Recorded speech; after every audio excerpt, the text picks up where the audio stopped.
Okay, today we got the new OKI 330s here. Nice small compact laser printer, a 6mm wide print, toner cartridges coming in here at the front, nice and easy to replace.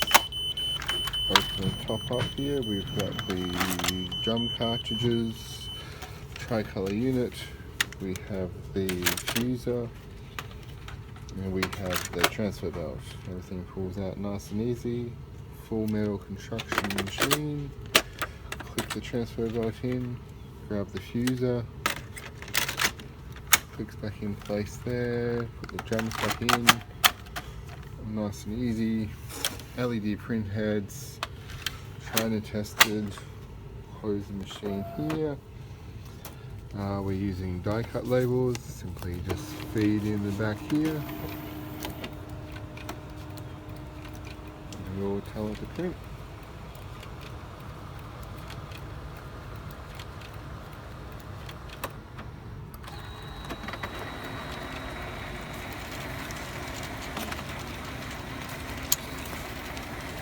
So it does not do roll to roll. It will print about 6 inches a second. And nice and quick.